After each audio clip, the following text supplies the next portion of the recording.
Cinderella must have been a big challenge. Where do you start?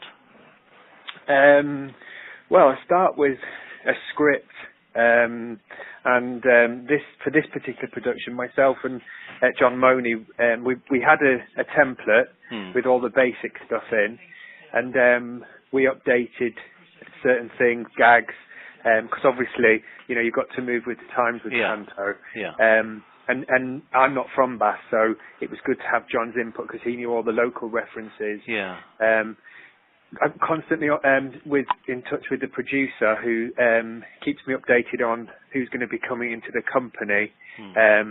So I sort of basically work from the script and I base a lot of the dialogue on the musical numbers, which I also myself and John worked on, and changing all the lyrics as well, because we like to put modern songs in as well as traditional, but with a lot of the modern stuff it needs to be sort of pantoed up because some of the modern stuff is a bit too graphic, if you like. Yeah.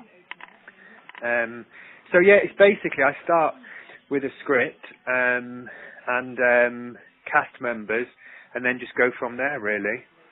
And so do you know what you're dealing with from the very beginning, or is it cast as you go along? Well, we usually have the key players in place. So I was brought on board around April time. At that point, I knew that we had Mel, Danny, and John.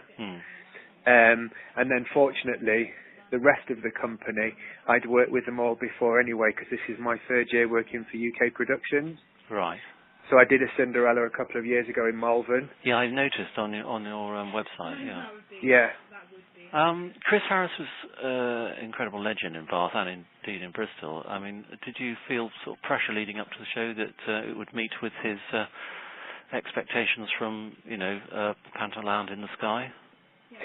It's funny. I mean, I've had over 30 years experience in panto.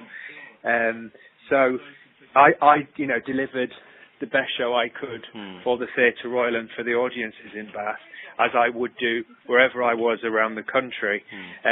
It was obviously there. I mean, I didn't know Chris, but I obviously had an amazing reputation.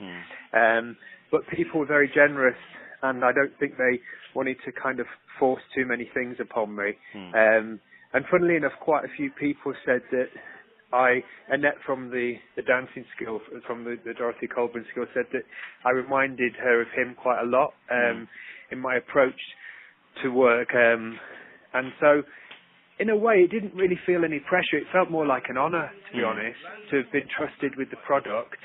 But I didn't, as the show, as we got closer to opening, there is pressure, but it wasn't necessarily pressure from Chris. In fact, it felt quite comforting to know that I'd been brought into such a reputable venue, who also have a great reputation for panto. And I think the thing is, Chris obviously had a great reputation, but I think it's a myth really that panto performances are not proper acting. And the script isn't tightly rehearsed, down to every ad lib and pretend fall over. Because in many ways, I think panto is the finest form of theatre because it pays tribute to all the rest, really. And so I knew of Chris's pedigree and people that had worked with him. So I felt in a very good place. Excellent. The show is noted for its dance content, and there's a lot of dance this time. How did you, work with the choreographer to make it look so slick? Because I think that was one of the lasting impressions I had. Well, it might kind of make sense if I tell you that I trained as a dancer. Yeah. So my background is in choreography. So even though I've moved into directing now, I hang a lot of the show on music and dance. So the choreographer did most of the work, but I did some of the staging too. And I think I've got a very keen eye. Some directors direct and then hand all the movement over to the choreographer. But my kind of eye, I would say, even in terms of acting, I think it's very movement based. So I hope that the slickness came from my kind of background as a choreographer. Yeah, no, absolutely. What was the first show you ever saw, and which, one or two shows have really inspired you over the years? The very first show I saw was a pantomime. It was Alibaba and the 40 Thieves, and it was at the Free Trade Hall in Manchester. Right. And I was 7 years old, and my granddad took me to see it. Yeah. And apparently that was when I made my mind up that I wanted to go into show business.